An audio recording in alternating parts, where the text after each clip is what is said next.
placer nuevamente poder compartir este espacio que se titula ECO, Educación, Ciencia y Oportunidades.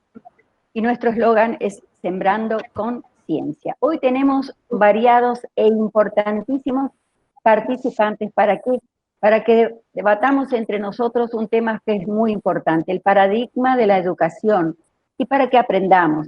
Hoy vamos a hablar de todo dentro de la educación, que la educación obviamente abarca muchísimo. Y ya les voy a presentar quiénes van a estar en el transcurso de nuestra programación. Con nosotros le vamos a dar como un anfitrión de Paraguay a nuestro invitado especial, el doctor Fernando Griffith. Él es doctor en bioquímica por la Universidad Nacional de Asunción.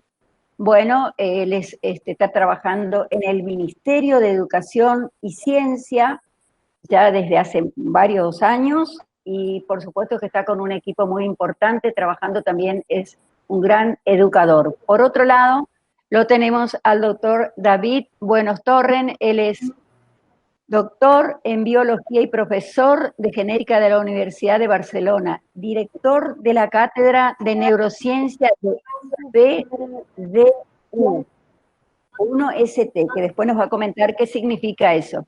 Su trayectoria es profesional académico de desarrollo de la universidad en Barcelona y en Oxford. No sé si se recibió, pero más detalles nos va a comentar el doctor Bueno un poquito más adelante. Centrándose, dice, en la genética del desarrollo de la neurociencia y su relación con el comportamiento humano. David Bueno ganó en el 2010 un premio europeo a la divulgación científica, y en el 2018, el premio Magisterio por su contribución a la neuroeducación. Así que colabora actualmente en diversos proyectos de reflexión e innovación educativa desde hace más de 10 años. Fantástico. Y también aclarar que es autor de más de 25 libros. Eso es por un lado. Bueno, por otro lo tenemos también a Diego de la Cueva. Él es educador y asesor financiero. Actualmente vive y trabaja en Nueva York, en los Estados Unidos.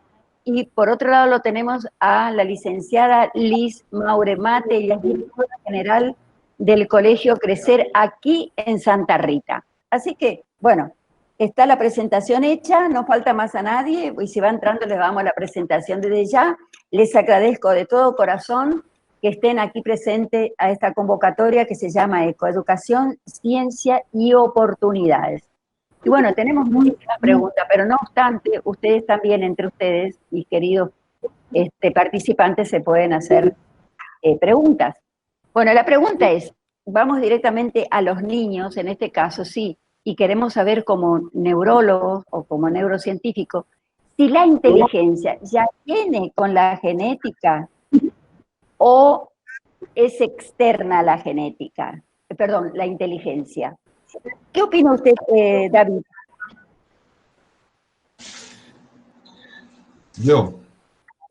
A ver, la inteligencia es una mezcla de genética y de ambiente, de aprendizaje. Se ha estudiado, ya lleva muchos años estudiándose, y se han identificado más de 50 genes que en algún momento, de una forma u otra, contribuyen a la inteligencia. Hay que puntualizarlo muy bien. Todos estos genes contribuyen a la inteligencia, todos tenemos todos estos genes, pero tenemos distintas variantes para estos genes. Los genetistas las llamamos alelos, pero son variantes, que lo que hacen es que, bueno, que haya personas que de fábrica, de serie, por su biología, pues tengan un poquito más de inteligencia que otros. Pero esto es solo una parte, y después viene otra parte, y es qué hacemos con esa inteligencia. Y aquí es donde está el papel de la educación. Desde los estudios en genética lo llamamos la heredabilidad. La heredabilidad es el porcentaje que depende de la genética y el resto depende de cómo haya sido tu educación. Entonces, en la inteligencia hay una parte que es genética y hay una parte muy importante que es educativa. Si tú tienes buena predisposición, pero la educación no te ha llevado bien, nunca vas a manifestar esa inteligencia. Y si tienes menos inteligencia genética, pero una buena educación, vas a sacar mucho provecho de aquello que tú tengas, sea poco, sea mucho, pero vas a sacar un buen provecho de ello. Como la genética no la podemos tocar, yo soy genetista de formación y siempre me duele mucho decir esto, pero como los genes no los podemos tocar, dediquémonos a la educación, que eso sí lo podemos modificar. Perfecto. Y bueno, y acá viene una pregunta, según como educador, ustedes, esto ya va para todo en especial, ¿a qué edad se le debe educar o imponer una responsabilidad al niño? Por ejemplo, que estudie en el jardín varios idiomas, qué sé yo, que aprenda música, deporte. Viste que a veces a los niños ya empiezan a caminar y uno ya le quiere, bueno, lo que no pudo hacer de grande, inculcarle idiomas, otro tipo de actividades. ¿Eso es bueno o es malo? Hablando de bueno, tú como Respondo que yo primero. responde sí. Mira, a ver, ni es bueno ni es malo.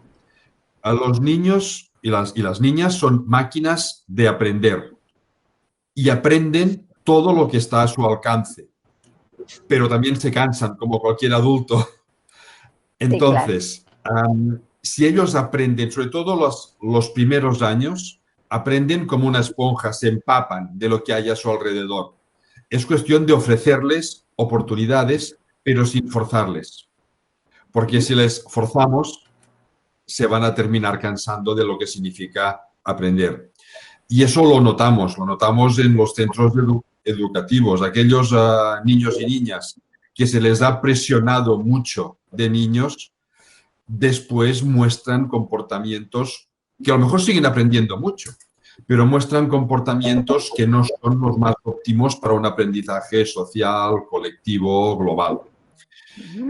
Igual que aquellos niños que no se les ha estimulado, que no se les dan oportunidades, pues ahí también muestran entonces déficits de aprendizaje.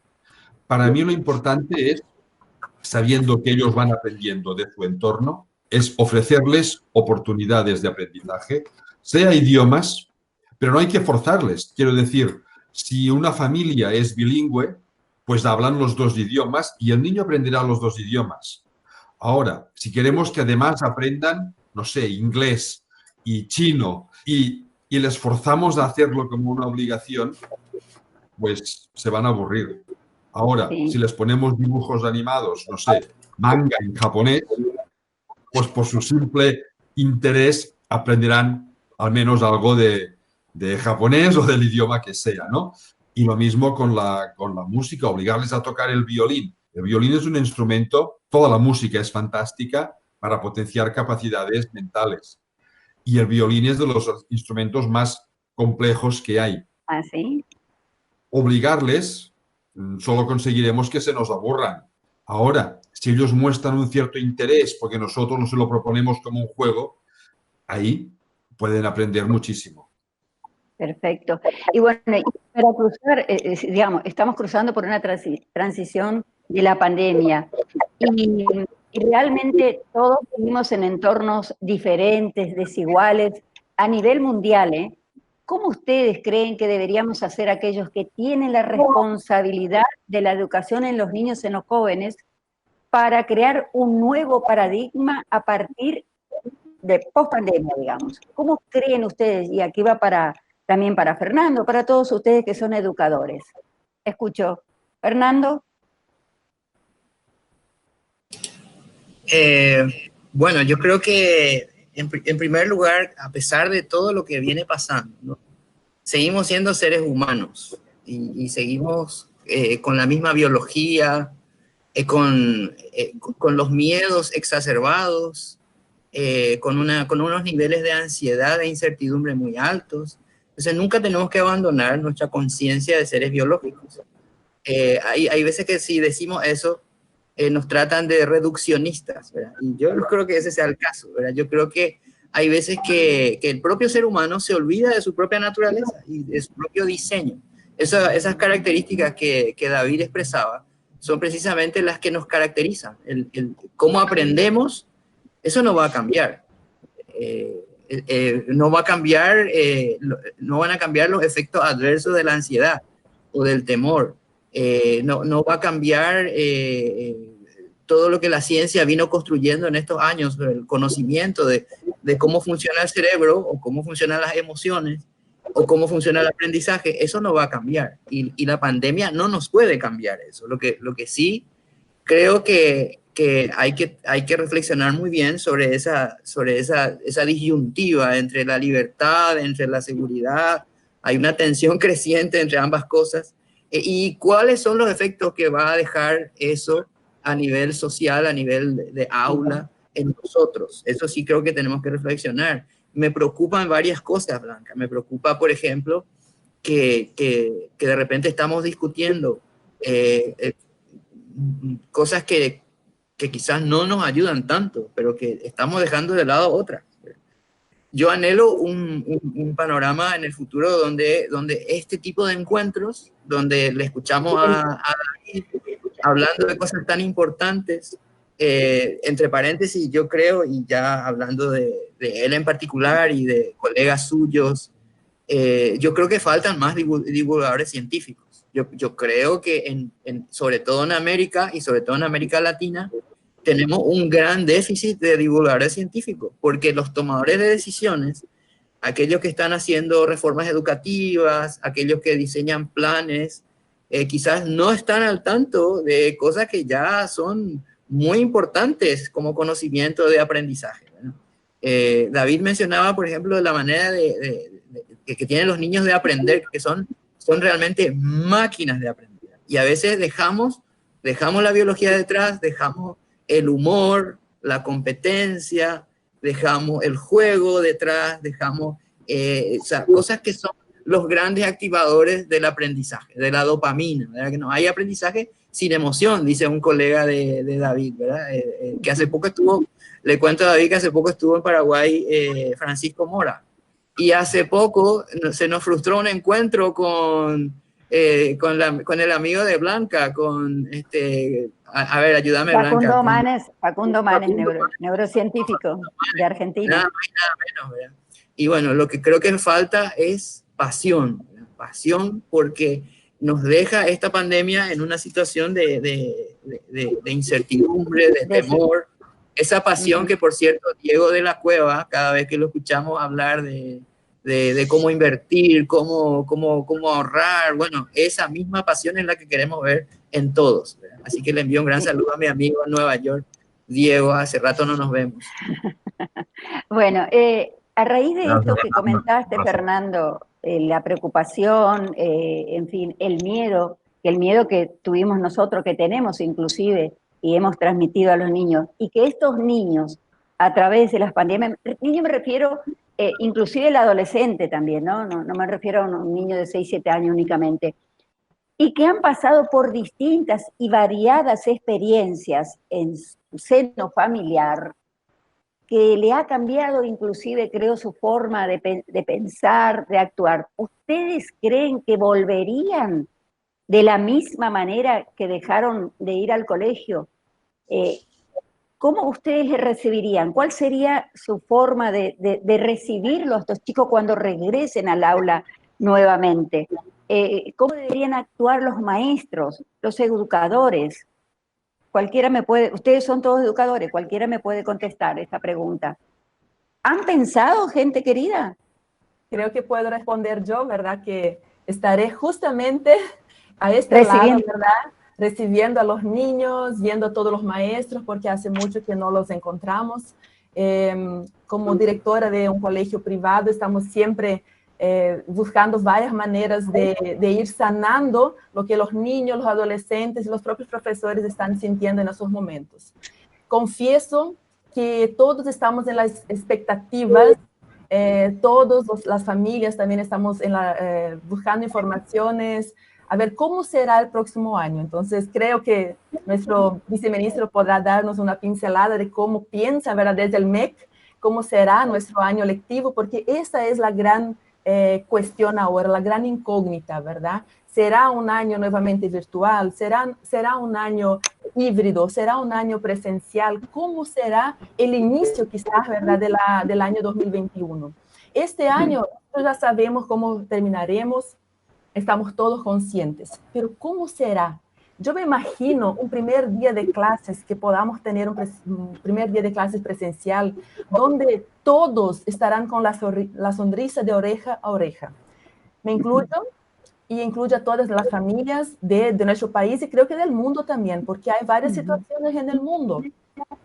Yo creo que en Estados Unidos, Diego de la Cueva puede contarnos, David también, referente a España, cómo está haciendo, pero ya sé que algunos lugares se volvieron las clases y tuvieron que cerrar nuevamente. Pero si esperamos para... ¿cómo será? ¿Verdad? ¿Cómo será? Yo creo que nosotros tendremos un año fantástico y ojalá sea híbrido o presencial y que podamos, ¿verdad?, tener esa presencia de los niños, del abrazo, podamos tener nuevamente esto. Esta semana he encontrado una niña, una alumna, y una persona le preguntó, ella vino corriendo, me abrazó y me dijo, me abrazó realmente, fue imposible decirle que no me abrace. Tenemos que mantener la distancia, pero fue imposible. Y es una niña de segundo grado. Una persona que estaba cerca preguntó, ¿le extrañas a la Dire? Porque me llaman de Dire. Mi Dios, respondió. ¿Extrañas a la escuela? Y el mi Dios fue mucho más grande, fue del fondo del corazón, del alma. Y creo que todos están así. La escuela es un lugar, el colegio es un lugar de socialización, ¿verdad? Es un lugar muy importante para los niños. Y solo quiero comentar algo referente a lo que decía la primera pregunta sobre David, a David, ¿verdad?, que hablaba de la genética o de cómo es la inteligencia en ese caso. Yo con la experiencia de estar 20 años en la escuela, creo que es 50% cada uno, en mi punto de vista, con mi experiencia, porque tenemos muchos niños adoptivos, por ejemplo. No sabemos cómo fue generado ese niño, cuál es la genética, y el ambiente familiar, el ambiente de educación puede transformar la educación de esos niños, ¿verdad? Entonces tenemos una buena experiencia en cuanto a eso. Lo quería comentar antes, pero se me pasó. Pero Fernando Griffin, ¿cómo será nuestro año 2021? Eso es lo que nos gustaría saber. Bueno, Fernando, te hicieron una pregunta que te queríamos hacer al final, porque le quiero dar también en aprendizaje, haceme acordar, Karina, en aprendizaje lo tenemos a Diego. Y bueno, ya entendimos, pero pensalo. Le queremos dar parte a Diego, porque creo que nuestros padres siempre nos han dicho hay que estudiar para tener calidad de vida, para ser alguien, para que ganes mucha plata. Bien, así, digamos, de papá a hijos. Hoy, Diego, mucha gente ha estudiado para poder tener un buen pasar económico. Vos que estás en la parte de finanzas y demás, ¿vos creés que esto debería ser, por ejemplo, una materia curricular dentro de la educación, por un lado? Y también por el otro lado te quiero preguntar si ha cambiado o va a cambiar también el ámbito financiero después de esta pandemia. ¿Cuál es tu visión, Diego? Bienvenido. Muchas gracias Blanca por el tiempo y de vuelta buenos días a todos los presentes. Bueno, mi visión al respecto o sea, como estamos hablando David, yo también estoy de acuerdo que nosotros estamos educados, yo le llamo más bien programados. Entonces, ¿cómo nosotros nos programan? Nosotros estamos programados desde el nacimiento, porque el niño, como bien lo dijo David, es una esponja y absorbe todo tipo de información. Entonces, ¿qué pasa? Nosotros estamos repitiendo lo que hacen nuestros padres. Entonces, y también vamos a repetir eso, o sea, tanto las cosas buenas como las cosas malas, tanto los idiomas, tanto como los hábitos. Entonces, el hábito que muchas veces pasamos o obviamos es el hábito del ahorro, el hábito de prepararnos financieramente. ¿Por qué? Porque de mi parecer, nosotros tenemos en cuenta quién es la persona más importante de nuestra vida. ¿Quién es la persona más importante de nuestra vida? Nosotros. Entonces, si nosotros somos la persona más importante, ¿por qué no nos pagamos a nosotros primero? No nos pagaríamos bien, un buen salario, con buena remuneración. Porque normalmente la gente piensa, oh, no, mi mamá es más importante, mi hijo es más importante, pero la verdad es no. Nosotros somos más importantes porque si nosotros estamos fuertes, si somos responsables, ayudar a otras personas, pero estando fuertes. Entonces, ¿qué pasa? Nosotros estamos programados, normalmente, o sea, siento decirlo, pero normalmente el sistema educativo programa para tener un trabajo. Entonces, yo creo que tendríamos que hablarle a las personas, al sistema educativo, que le ayude a las personas a desarrollar también el uso. Porque abriendo la posibilidad de la mente, normalmente uno puede utilizar la fortaleza que tiene el ser humano. Nosotros somos máquinas perfectas, pero estamos programadas para ser mediocres, lastimosamente. Entonces, por eso es muy importante que la educación sea abierta. Y, por supuesto, estamos tratando de encajonar a 30, 40 niños en un sistema. Pero cada persona es única. Todos somos unas obras de arte que estamos en proceso y cada uno tiene una visión diferente. Entonces estamos de encajonar a las personas y por supuesto un niño va a salir rebelde. ¿Por qué? Porque no le gusta a lo mejor matemáticas, pero él a lo mejor quiere escribir música o escribir un libro. Y nosotros estamos queriendo darle con el martillo con la matemática. Entonces, ¿qué pasa? Son totalmente, como bien lo dijo también mi buen amigo Fernando, no tienen paz. Entonces, lo importante es si podemos enfocar a la persona o al niño en la pasión que tiene y enfatizar eso. Porque él no va a ser como el hermanito menor. A veces está la oveja blanca y la oveja negra. Entonces, es muy importante entender que no somos iguales. Que hay que ayudarles. Nosotros como educadores tenemos que ayudarles en el proceso de que ellos puedan ser lo que ellos quieren ser o lo que ellos vinieron a hacer en el mundo. Porque todos tenemos un propósito de vida. Entonces, si la persona no encuentra su propósito de vida, no va a poder, a la larga no va a poder ser feliz, porque va a tratar de estar dentro de la estructura de un sistema. Entonces, no sé si me fui un poquito o respondí un poquito a tu pregunta, ¿verdad? Pero es más o menos perfecto. Lo que yo considero, ¿verdad? Sí, perfecto. Lo que yo te pregunté también, o si me querés contestar después, es si vos crees interesante que la finanza, o que, digamos, sí, tal cual fuera importante una materia curricular dentro de los colegios, o en qué momento nos deben enseñar cómo debemos manejarnos. Porque a veces salimos con un título a buscar el trabajo soñado, pero ni siquiera sabemos ni qué vamos a hacer, ni cuánto vamos a cobrar por ese trabajo, o cuánto vale nuestro trabajo. ¿Eso no sería muy importante también que se nos puedan enseñar dentro del colegio, la universidad, o que un niño ya vaya descubriendo? ¿Cuál es tu opinión? Eso debería ser una materia obligatoria, pero desde la casa. ¿Por qué? Como siempre digo, es importante lo que el niño hace con el dinero que se le da. El primer dinero asignado, si ese niño recibe, por decir, 1.000 guaraníes, tiene que entender, lo que hace con esos 1.000 guaraníes va a determinar toda su vida. ¿Por qué? Porque que va a ir construyendo. Ese niño piensa que, son 1.000 guaraníes, mañana tengo de vuelta otros 1.000 que me va a dar mi padre. Por supuesto, va a ir a lo que desea y esperando que los otros 1.000 guaraníes vengan al día siguiente. Pero ¿qué pasa si uno le educa al niño? Ok, yo siempre digo de la regla del 70-10-10-10. 70% de lo que nos den, utilicemos para lo que queramos. O sea, en este caso, gastos de lo que sea. 10%, yo siempre digo que es muy bueno dar la caridad. O sea, enseñar al niño a que dé, a que ayude, a que contribuya. Porque eso normalmente nos viene por otro lado, ¿verdad? O sea, con otro tipo de bendiciones. 10% que empiece a ahorrar para alguna inversión. En este caso puede ser, en el caso del niño, a lo mejor puede ser comprarse una bicicleta. A lo mejor o sea, algo que le sirva para el futuro. Por supuesto, eso va a lo mejor a bienes raíces, ya la idea de incluirle esa programación.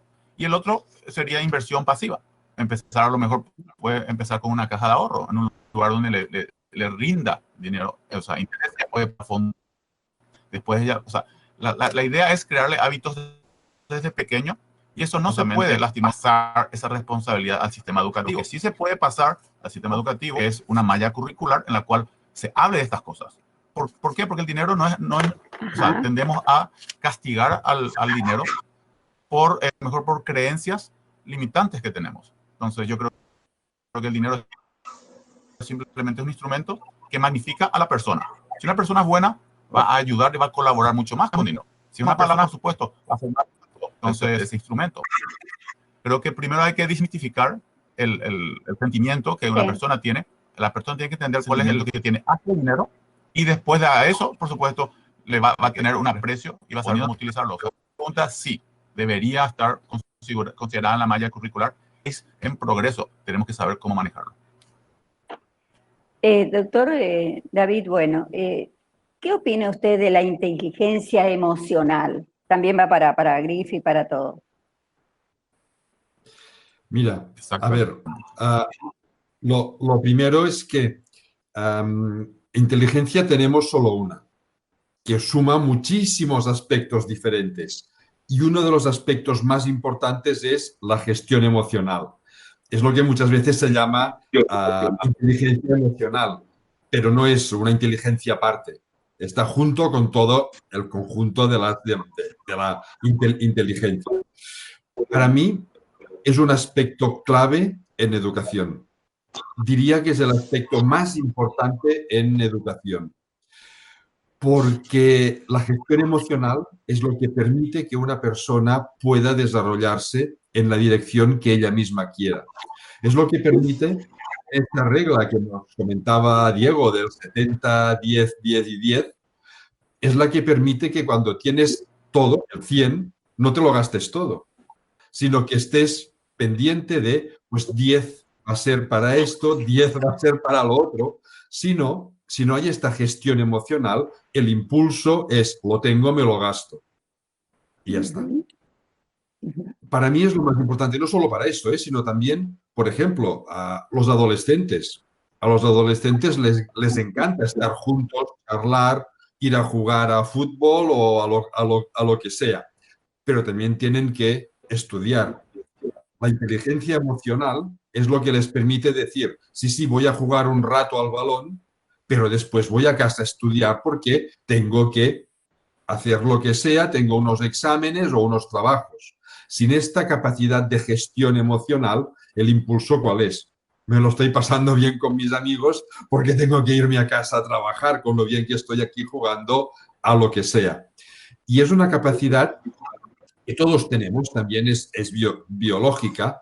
De hecho, es una capacidad que sabemos dónde se genera en la parte frontal del cerebro, que va madurando con la edad, pero que el sistema educativo puede ayudar a que madure mejor o puede ir en sentido contrario. ¿Cómo ayudar a que madure más o a que se equilibre junto con el resto de aspectos de la inteligencia? Pues dejando que la usen.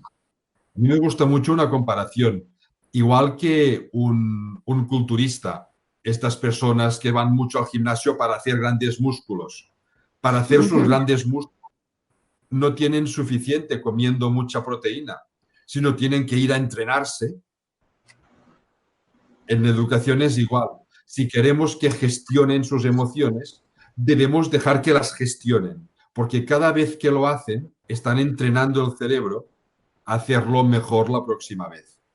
Y para gestionar las emociones necesitamos tiempo.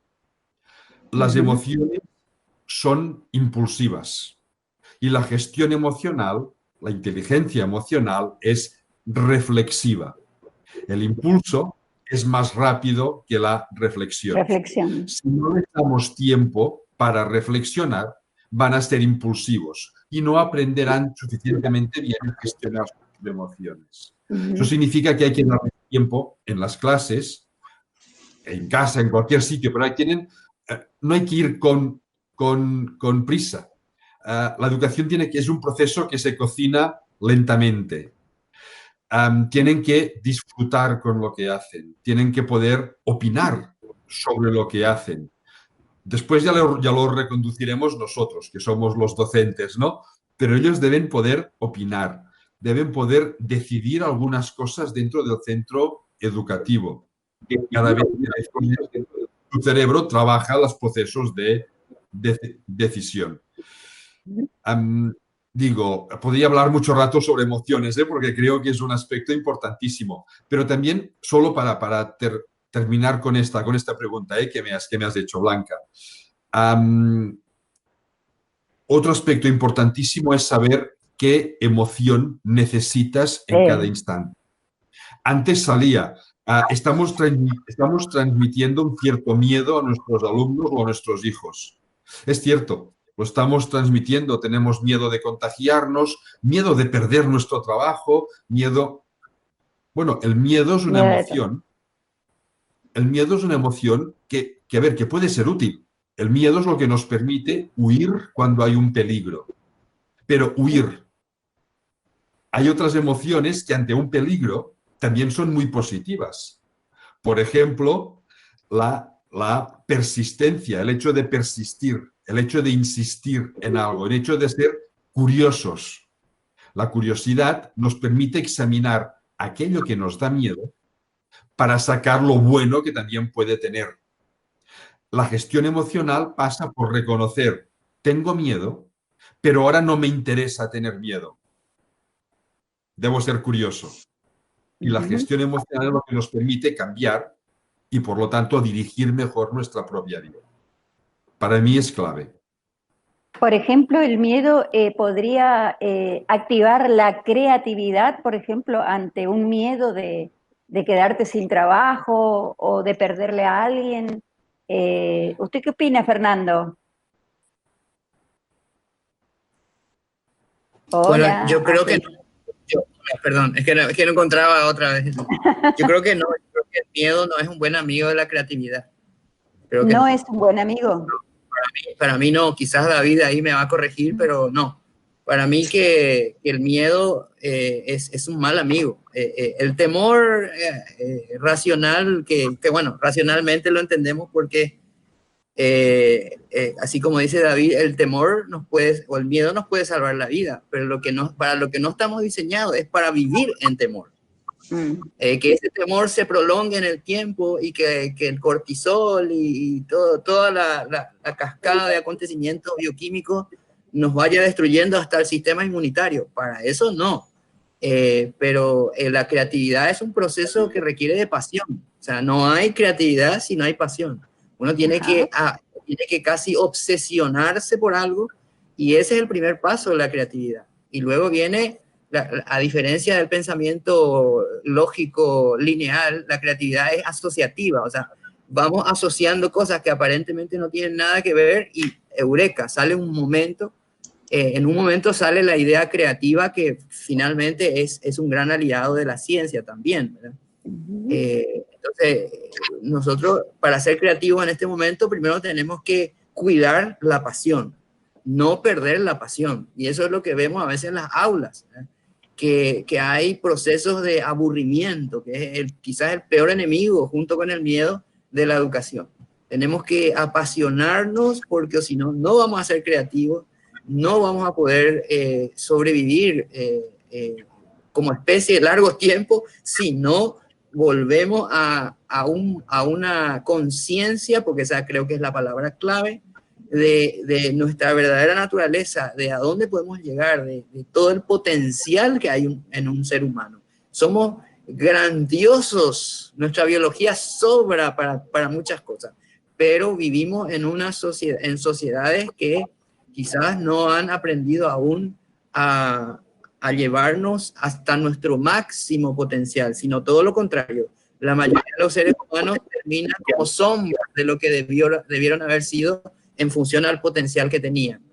Y en la educación es donde más vemos ese fenómeno, que estamos retrocediendo porque el temor se va apoderando de nosotros, ¿verdad? Y no, esto es un llamado a no perder precisamente eso. O si no, no vamos a ser creativos, Blanca. Es cierto. Y bueno, y hablando de miedo, y esto para terminar con el miedo, pero también es importante, ¿el miedo influye, Diego, en el tema de crecer económicamente? ¿Influye cuando vos tenés que tomar una decisión e invertir o no invertir, por ejemplo, desde tu conocimiento, mi querido? Okay, yo tengo una teoría con respecto. Yo creo que el miedo puede ayudarnos, como dijo David, a retroceder, a correr, a huir. O puede ayudarnos, ¿me escuchan bien? Sí, un poco cortado, pero te estamos entendiendo. Asumo que me escuchan. Sí.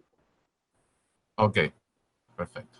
Entonces yo considero que el miedo, así como lo dijo David, puede ayudarnos, o sea, puede ponernos la situación, huir, pero también puede despertar el genio de la persona. Muchas veces lo que necesitamos es tener mejor información para poder tomar decisiones. O sea, muchas veces el miedo, de manera personal, me ha empujado a atravesar la tormenta, y después de la tormenta, como dice, viene la calma, y normalmente uno saborea el éxito de que uno muchas veces temió que iba a pasar. Pero no vamos eso, no vamos a poder saber lo que hay al otro costado.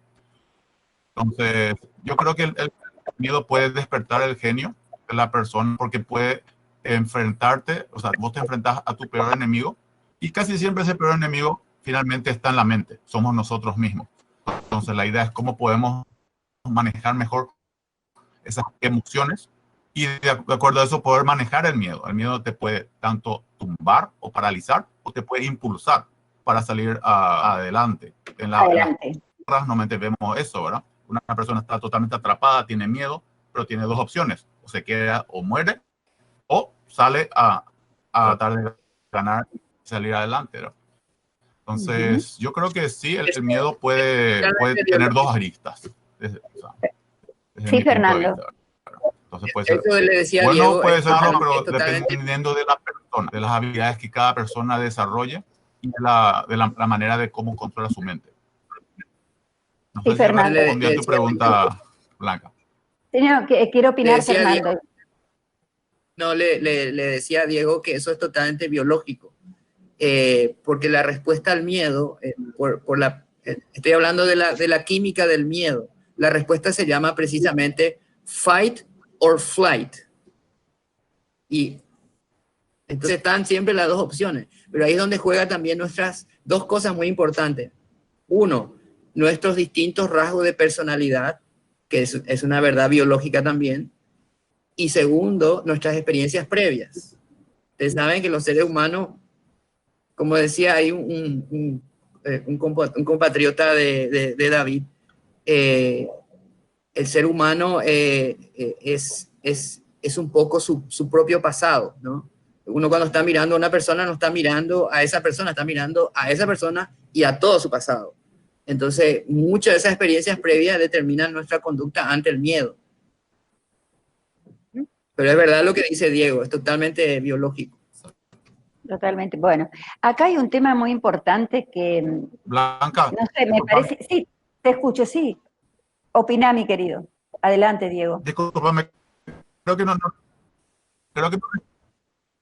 no respondí toda tu pregunta. Sí. Entonces, vos me habías preguntado el tema de si el miedo con el tema de la inversión. Sí, yo creo que las personas deberían, uno, perder el miedo, pero el miedo se pierde con el conocimiento. Entonces, lo que yo le recomendaría a las personas que van a entrar en el mundo de las finanzas, que aprendan, que se instruyan y que utilicen los instrumentos, porque el mismo riesgo es hacer que no hacer. Entonces, el tema es que cuando uno hace, por lo menos aprende algo. Cuando uno no hace, directamente está perdido. Entonces, yo le recomiendo a las personas que si van a empezar a invertir, que empiecen, que tengan la experiencia, que se equivoquen, y el que se más rápido gana. Que si van a invertir en un fondo, que empiecen de a poco, que creen los hábitos, porque lo más importante es tener el hábito correcto con el dinero, que es ahorrar, invertir, preparar. Y después, por supuesto, con la experiencia uno va a ir ajustando lo que tengan que ajustar para lograr lo que la persona desea. Y acá hay un reto, desde mi punto de vista, como una madre o como una vecina, acá hay un reto muy importante con el tema de la educación, porque nosotros, no sé si nos educaron o nos involucraron, pero bueno, es el tema del trabajo, la cultura del trabajo, del sacrificio y llegar a alguien, a través del estudio, a través del sacrificio, a través del ahorro. Y lamentablemente hoy tenemos digamos, una conciencia distinta de lo que estamos viviendo, sobre todo en los países latinoamericanos, donde cuando menos se trabaja, mejor la paso. O trato de no hacer el menor esfuerzo y vivir del Estado, o vivir desde los padres, o de los que mis abuelos me dejan, o sea, se ha invertido la cultura del trabajo. Y en esto, el nuevo reto del nuevo paradigma, ¿cómo deberíamos hacer? ¿O ustedes han pensado de qué manera se puede revertir esa cultura, la cultura del trabajo? ¿O es que yo no me lo veo distinto? David. Mira, yo lo que diría es que yo no creo que se haya invertido al menos completamente. Sigue habiendo muchas personas con una gran cultura de trabajo y otras que no. Claro, yo no sé hace 50 años cuánta gente había sin cultura de trabajo. No lo sé. A lo mejor también había, seguro que también había. Menos que ahora, posiblemente. Pero yo creo que es que, por un lado, hemos llevado la cultura del trabajo a un extremo que no resulta sostenible. Tenemos que trabajar 16 horas cada día, por decir algo, para conseguir sacar adelante una familia. En la revolución industrial sí, así funcionaba, ahora no. Entonces, si nosotros forzamos mucho la máquina de nuestros jóvenes, de nuestros adolescentes, y ellos ven que realmente no hace falta trabajar tanto, se van al otro extremo. Es la ley del péndulo. Nosotros lo intentamos llevar para allá y cuando les soltamos se van al otro extremo, ¿vale? Esto es un caso. Deberíamos plantearnos qué significa la cultura del esfuerzo y del trabajo en cuanto a capacidades, en cuanto a horas y en cuanto a exigencia. Esto por un lado. Pero por otro lado, el esfuerzo es recompensante para el cerebro, genera placer siempre que lo percibamos como útil. Y eso también es algo que yo creo que en el sistema educativo en general se ha perdido un poco. Esforzarse para hacer una serie de trabajos, ¿para qué? ¿Para qué? No, a veces yo creo que tenemos que, desde todos los estamentos, no sabemos transmitir a los alumnos por qué tienen que esforzarse. No cómo tienen que hacerlo, eso lo sabemos decir muy bien, pero ¿por qué? ¿Por qué tienen que hacer un trabajo de 10 páginas? Claro, sin este por qué, si ellos no entienden la necesidad de esforzarse, no hay una recompensa tras su esfuerzo. Y si aprenden que no hay recompensa tras su esfuerzo, después, cuando sean adultos, no van a querer esforzarse, simplemente porque no anticiparán que tras el esfuerzo hay una recompensa. Uno con lo que decía Diego, uno cuando quiere invertir tiene que probar y equivocarse. Yo no jamás he invertido dinero en ningún sitio, pero sí que he invertido muchas horas en distintos proyectos. Es equivalente. La mayor parte de proyectos han sido un fracaso. Pero yo sabía que si hacía 10 proyectos, uno me saldría bien. Y esa recompensa que yo esperaba es lo que me motivaba a seguir trabajando. Perfecto. Y eso es lo que debemos potenciar en los alumnos, que sepan que el fracaso no es una puerta final, no es un punto final. Es simplemente un camino que se te va a cerrar, pero que te va a abrir muchos más caminos. Perfecto. Y eso lo transmitimos en los centros educativos, en las familias, ¿vale? También, para terminar con la respuesta a esta, pienso que hay un efecto importante de las familias. Cuando nosotros les mandamos tareas para hacer en casa, ellos llegan a casa, se ponen a hacer su tarea y a lo mejor llegan a mamá o papá de su trabajo y se quejan de que su jefe ese día les ha hecho trabajar media hora más. ¿Qué están transmitiendo a sus hijos? Que no hay que trabajar más, aunque eso signifique una mejora para su profesión, una mejora para la empresa y al final una mejora en su propio salario. Si la empresa va bien, ganarán más dinero. ¿Vale? Perfecto. Ahí les exigimos unas tareas y a lo mejor en casa es, llego del trabajo y no quiero saber nada más del trabajo hasta la próxima semana. Y ahí hay un choque, es una contradicción. ¿Puedo Perfecto. complementar, Blanca? Sí, complemente y después vamos a, estamos no, están ustedes para complementar, para dialogar. Adelante, Karina. Además de la cultura del trabajo, podemos ir un poquito más allá en la cultura de la productividad. Y es por eso que en los colegios, ¿verdad? Tanto pedimos, solicitamos, enseñamos a que los niños y los adolescentes trabajen en equipo, en grupos de trabajo. Y hoy más que nunca, y creo que más todavía en el futuro, el trabajo colaborativo, ¿verdad? Tanto en el colegio como en las grandes empresas será fundamental y creo que eso es súper genial para la productividad, el aumento, ¿verdad? De los resultados en la producción de las empresas e inclusive de los propios alumnos en sí. Entonces, la cultura de la productividad yo creo que es bastante importante también resaltar y hacer con que nuestros alumnos entiendan que ahora estamos entrenando a ellos para el futuro, ¿verdad? Que enfrentarán después grandes empresas, serán quizás los líderes de las empresas o funcionarios, empleados de las empresas y cómo trabajar en equipo. Ahí entra la inteligencia emocional también, o sea, todos esos puntos que ya estamos comentando. Están comentando. Y acá le voy a hacer una pregunta específicamente a Fernando para que compartamos, porque hablando globalizadamente, Fernando, ¿se podrían intercambiar experiencia entre naciones naciones sobre la calidad, mejorar la calidad educativa? Eso depende de quién. Depende del Estado, depende específicamente de un ministro. ¿Cree que podríamos mejorar la calidad de educación de nuestros niños?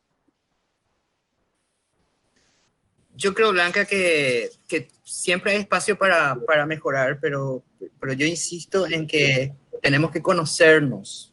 Aquello que decían los filósofos griegos, ya de conocernos a nosotros mismos, realmente es una gran verdad. Si nosotros no asumimos nuestra naturaleza, no quiero hablar tanto de naturaleza, sino de diseño. Hay un diseño de cómo aprendemos, cómo nos apasionamos. Esa frase que dice, hay que salir de la zona cómoda, a mí no me parece correcta. No me parece correcta. Lo siento mucho, ir contra la corriente, pero para mí tenemos que entrar a la zona cómoda. ¿Cuál es la zona cómoda? Quizás sea un juego de palabras, ¿no? ¿Cuál es la zona cómoda? La zona de pasión. Claro, dependiendo cómo uno lo interprete, ¿no? Claro, la zona de pasión es la zona cómoda, porque el que está apasionado no trabaja, es que no trabaja. Entonces, en cambio, el que no tiene esa vocación, el que está en un lugar equivocado, pues será siempre un trabajador triste y frustrado. Pero cuando uno lo ve a Diego hablar de inversiones, de dinero, de ahorro, uno se da cuenta de que él no trabaja, él jamás trabaja, él está en su zona cómoda. Entonces, dejemos de decir salir de la zona cómoda, busquemos la zona cómoda y apasionémonos por eso. Eso es lo que pasa. Entonces, hay docentes sin vocación. ¿Cómo vamos a reformar el sistema educativo con docentes que no encuentran pasión en hacer lo que hacen? Es que no va a salir bien.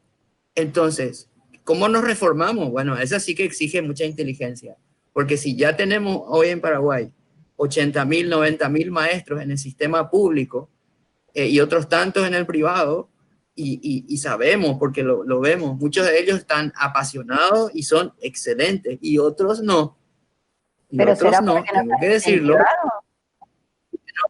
que cuando no se trata de eso. Es que muchos de ellos entraron al sistema porque era una solución laboral. Muchos de ellos no han tenido tampoco una educación de calidad. Entonces, uno no puede transformar un sistema con un sistema... a ver, la educación no es empujar a alguien para que se convierta en algo. Es inspirar a alguien para que lo logre, o sea, siendo uno mismo la educación. O sea, el docente no es el gerente de la educación. El docente es la educación misma. Entonces, cuando el alumno se ve inspirado en eso, entonces él quiere, él se apasiona, él busca, y como decía esa frase que estoy a punto de decir, nadie sabe a quién pertenece. Todo el mundo quiere ser padre de la criatura, en realidad. Dice, la educación no es llenar un balde, es encender un fuego. Entonces, el problema es que no hay fuego, Blanca. Y en los sistemas no educativos no van a funcionar si el centro no es el docente. Esa es la verdad, porque ningún sistema puede ser mejor que sus propios docentes. Y ahí es donde estamos tratando en el Paraguay de cambiar la historia, y estoy seguro que lo vamos a lograr. Sí, porque están trabajando con un proyecto 2030, ¿no es así, Fernando? Así es. Estamos con un plan educativo que queremos blindar con un pacto por la educación, y que es un plan que está construyendo la gente, porque la democracia en Paraguay tiene 30 años. En los 500 años de historia que tenemos 30 años de democracia con muchas libertades públicas, con plena libertad de prensa. Entonces, hoy estamos madurando. Lo que creo que está pasando, en parte lo que me inspira a decir esto, es lo que escuché decir a Diego, que en realidad estamos viviendo en un mundo que quizás está un poco inmaduro, o no sé si estamos yendo para atrás, o es que no hemos madurado, ¿verdad? Pero un mundo donde de repente, y lo que dijo Blanca también es tan cierto, de que ese aspecto de gratificación diferida, ¿no? De poder esperar para tener un bien mayor, eso hoy estamos involucionando en eso, y eso tiene que ver también con Diego, con el ahorro, ¿verdad? Porque si no hay ese rasgo de la corteza prefrontal, que es esperar por un bien mayor, eso es inteligencia emocional, no hay nada más racional que la inteligencia emocional. Esperar para poder tener un bien mayor, esforzarse para tener un bien mayor, tampoco va a haber ahorro, tampoco va a haber inversión. Entonces, lo que tenemos que buscar es pasión para esperar, pasión para perseverar, pasión para invertir, pasión para ahorrar. Para mí ese es el secreto. ¿Cuál es su opinión, David? Estoy completamente de acuerdo. A mí me gusta mucho esta frase de que la educación no es llenar un balde o un recipiente, sino encender un fuego. Porque si no, el recipiente, una vez lleno, se queda quieto. En cambio, el fuego siempre puede ir quemando, haciéndose grande. Es esta pasión. Estaba pensando que los que estamos ahora aquí reunidos virtualmente, seguramente no somos un buen ejemplo, porque todos nos mueve la pasión, si no ya no estaríamos aquí ahora. Sí. Pero al mismo tiempo somos un buen ejemplo, yo creo, y es un ejemplo que los profesores deben comunicar a sus alumnos, un ejemplo de que lo importante es hacer lo que te gusta, pero saber encontrar el gusto en lo que haces. Las dos cosas. Sí, porque no siempre puedes hacer lo que te gusta, no siempre puedes hacer. Cuando haces otra cosa, tiene que estar lo más cerca posible de lo que te gusta, pero tiene que gustarte. Tienes que saber, y esto también es gestión emocional, inteligencia emocional, es saber provocar tu propia pasión por aquello que estás haciendo. Y con la pasión, volvemos, la cultura del esfuerzo, el trabajo, es que yo trabajo muchas horas cada día y hay gente que me pregunta, ¿no tienes ningún hobby? Digo, sí, lo hago todas las horas, es mi trabajo. Claro, es fantástico. Fantástico. Fantástico, sí. Bueno, y hablando de pasión, uno de las personas apasionadas en la educación, y que es Luisito, que todavía no habló, Luisito es nuestro colaborador en la en toda la coordinación de este espacio que se llama ECO. Luisito, bienvenido, y bueno, querés hacerle una pregunta también al doctor Bueno, ¿verdad? Sí, sí, ante todo, buenos días, buenas tardes para el doctor Bueno, un placer ser copartícipe de tan grandes invitados, ¿verdad? También decir, acotando un poquitito lo que decía el doctor Fernando, ¿verdad? Que comparto casi todo lo que dijo, ¿verdad? En cuanto a qué es lo que necesitamos para mejorar la educación. Por eso, la pasión mía y la pasión de Blanca, ¿verdad? En tratar de ir cambiando los paradigmas educativos, ¿verdad? Y creemos que la neurociencia y la neuroeducación no puede estar ajeno dentro de un sistema educativo. Y yo siempre le he escuchado al doctor David, del cual soy un ferviente seguidor. Le dije la otra vez que para mí es como el Messi de la neuroeducación, junto con otros excelentes exponentes también, ¿verdad? Él tiene una frase célebre que siempre suele decir que el sistema educativo muchas veces va en contra del funcionamiento del cerebro. Y como hay muchos docentes, y está también nuestro querido viceministro de Educación, que nos puede hablar un poquitito sobre esa su frase que a mí siempre me marcó. A ver, básicamente, para resumirlo, porque claro, eso podría llenar enciclopedias enteras, ¿eh? Pero para resumirlo, el cerebro es un órgano de aprendizaje. Su principal función es que aprendamos cosas nuevas. Así que lo que hay que hacer es conocer cómo funciona y aprovecharlo. Igual que no podemos poner pues un coche barato a 250 kilómetros por hora en un circuito porque se nos estropeará, pues lo mismo con el cerebro. Entonces, el cerebro, como órgano de aprendizaje, necesita notar placer. El aprendizaje en los niños pequeños provoca placer. Así que cualquier sistema de diseño educativo, de alguna forma, tiene que ser recompensante. Recompensante no significa darles premios, significa que ellos se sientan a gusto. La pasión de la que hablaba Fernando, la pasión por lo que están haciendo. El cerebro aprende del entorno inmediato. Está diseñado para esto. ¿Por qué? Porque como especie biológica, yo soy biólogo, así que les hablo desde la biología, pero como especie biológica tenemos cientos de miles de años de evolución en la que un individuo no se movía de donde había nacido. Como mucho se movía un poco como cazador y recolector para ir a buscar comida al monte o a la playa según la época del año y poca cosa más. Ahora sí, nos vamos a la otra punta del mundo en 25 horas en un avión. ¿Vale? Bueno, ahora no, pero cuando se pueda viajar otra vez en avión lo volveremos a hacer, ¿no? Por lo tanto, cualquier aprendizaje tiene que estar referenciado a su entorno inmediato. Pueden aprender cosas de cualquier sitio del mundo, pero siempre tienen que notar que eso influye en su vida diaria, porque si no, ¿para qué lo van a aprender? Y después el cerebro aprende para anticiparse al futuro. El futuro es incierto, es dinámico, es cambiante, no sabemos qué va a pasar mañana y la función del aprendizaje es poderse anticipar tan bien como sea posible a este futuro incierto, porque si se acerca, si se avecina una amenaza, preverla para apartarte, y si se aproxima una oportunidad, estar a punto para tomarla. Perfecto. Por lo tanto, aprender del entorno, pero siempre con la sensación de que eso les va a ser útil.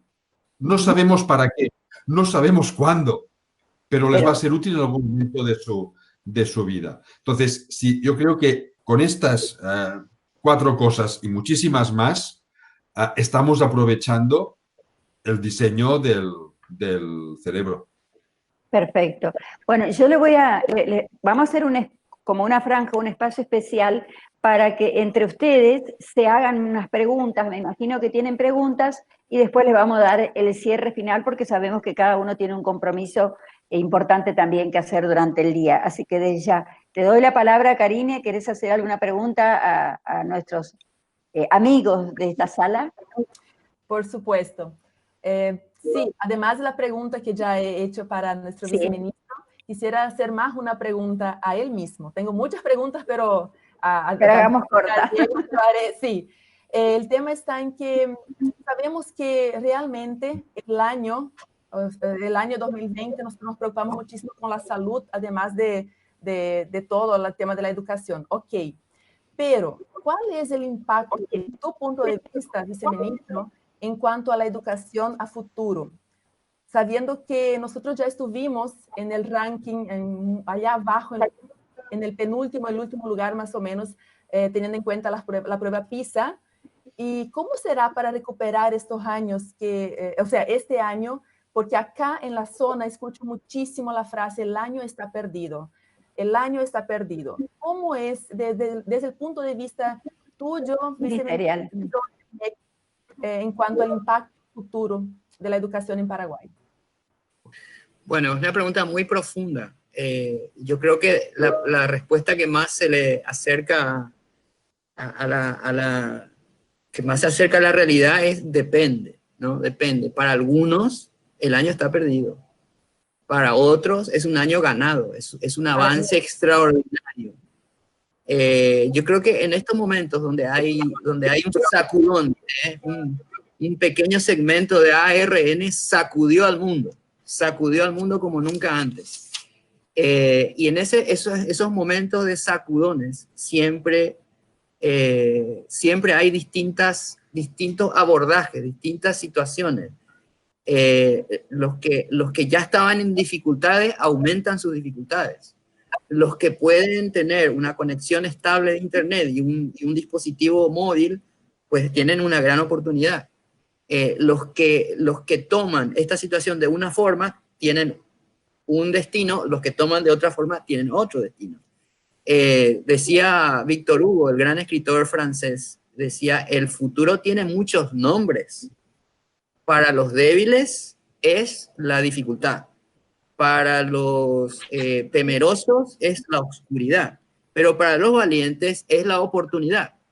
Entonces depende, ¿no? Depende. Y lo que el Paraguay está tratando de hacer es que la menor cantidad posible de chicos se vea afectados negativamente por esta situación y que la gran mayoría tomen la oportunidad, en primer lugar el docente, porque si hoy tenemos, por ejemplo, en aulas virtuales la oportunidad de hacer rastreo de vuelos, de estudiar el cuerpo humano como nunca. Yo estudié anatomía y realmente fue una de las materias más difíciles de mi vida, porque nuestro libro era una cosa enorme que apenas tenía ilustraciones, el Testust, no sé si David seguramente lo conoce, era realmente terrible la anatomía. Hoy podemos girar el cuerpo humano, agilar un órgano, medirlo, comparar una clavícula masculina con una femenina, una cadera, hacer un reemplazo de cadera. O sea, hoy hay una oportunidad enorme. Tenés ahí, Diego, en la disciplina que Diego, bueno, tenés ahí, Diego, unas calculadoras para hacer inversiones. O sea, hoy es la oportunidad, pero depende, otra vez, caigo en el mismo tema, ¿no?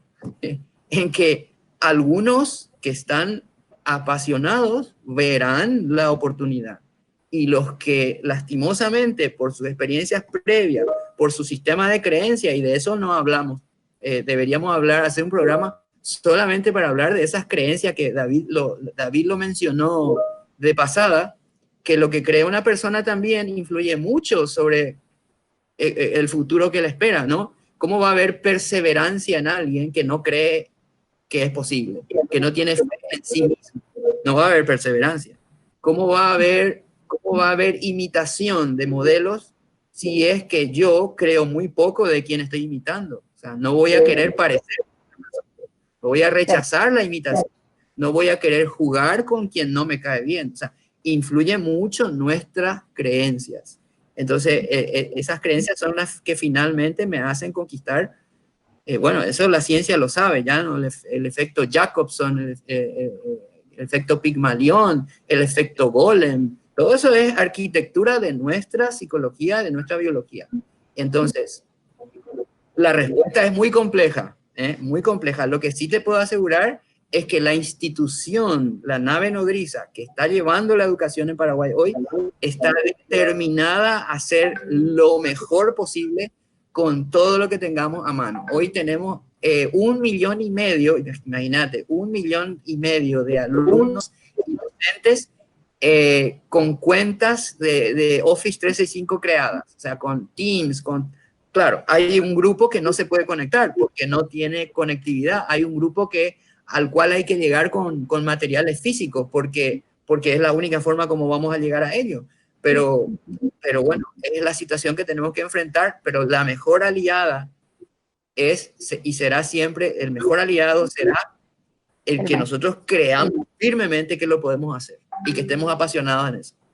Perfecto, Dieguito. ¿Tenés alguna pregunta en especial? Me gustaría agregar el tema de lo que estábamos hablando. ¿Me escuché? Sí, te escuchamos. Ok, perfecto. Quería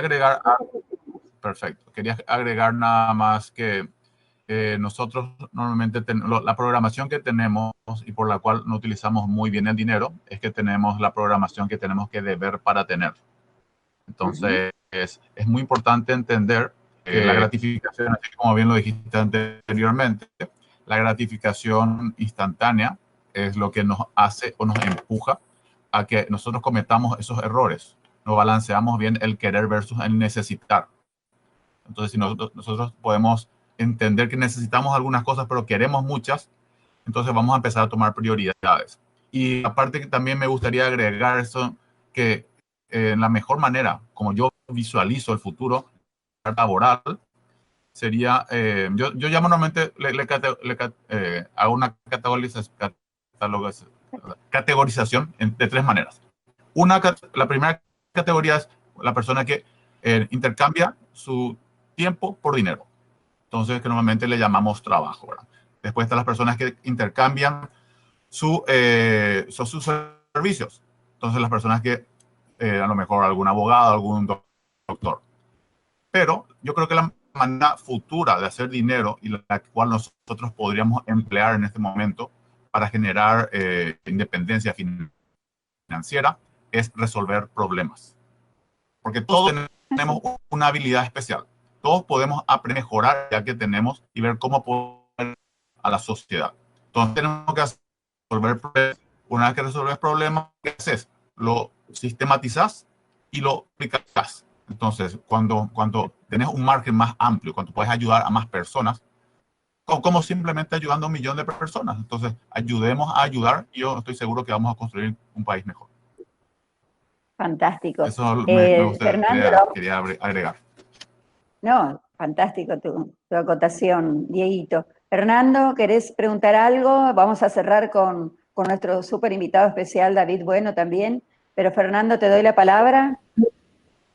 No, simplemente agradecer, Blanca, y decirte que es un gran honor estar aquí con Luis, que ya hemos pasado jornadas ya con Luis, con todo tu maravilloso equipo, Blanca, permíteme decirlo, pero también me siento muy feliz de ver a mi amigo Diego y encima, como si eso fuera poco, estar con David Bueno, que yo le decía a un amigo, mira que va David Bueno, porque le invité a ver el programa, y me dijo, no, él es doblemente bueno. Y sí, por apellido y por científico. Pero ahora descubro que hay 2 buenos más. Bueno expresando sus ideas y bueno como persona. Que como decía Howard Gardner, de nada sirve ser un buen profesional si no sos una buena persona. Así que me siento muy honrado de estar aquí con David y con todos ustedes. Simplemente eso, Blanca, y agradecerte este hermoso momento que pasamos juntos. Y yo estoy atento ya a lo que pueda decir David. Perfecto, bueno, le damos ya la palabra a Luisito y después, por último, a David. Luisito.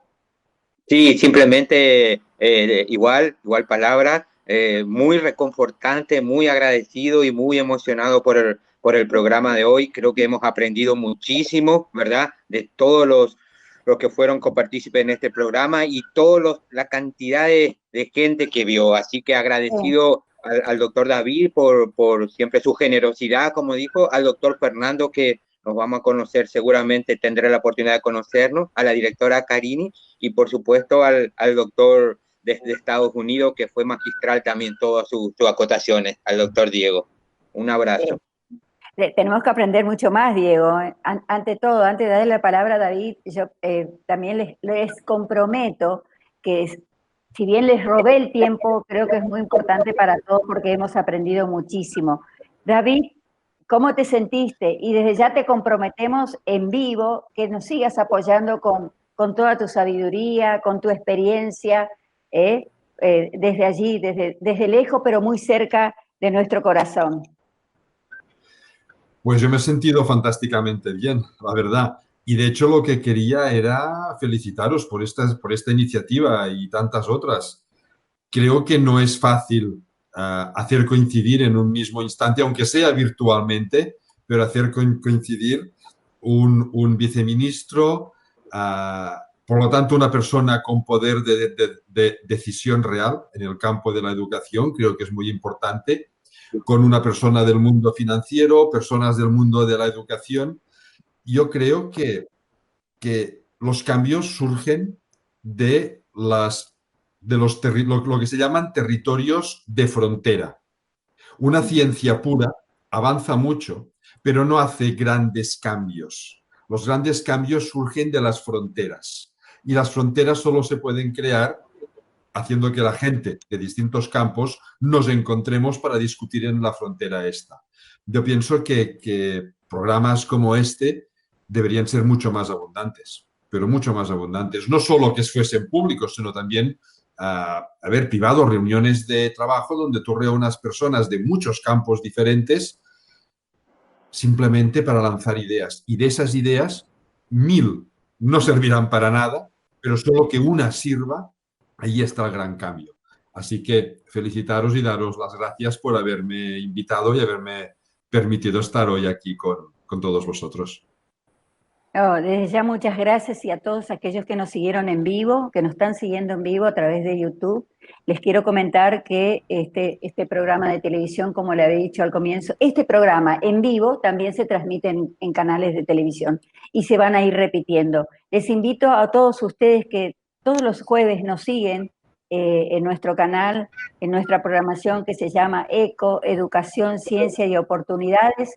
Puedan anotarse, pueden suscribirse para ir creciendo con nuestra gente. Agradezco muchísimo a todos ustedes, en especial a Fernando, a David Bueno, como así también a Dieguito, a Luis, a Carini, porque sin ustedes esto no sería una programación con este contenido tan importante, porque yo creo que todos hemos aprendido y creo también de que de alguna manera se va a surgir alguna amistad, alguna conexión entre ustedes, que eso también es muy importante para que sigamos creciendo.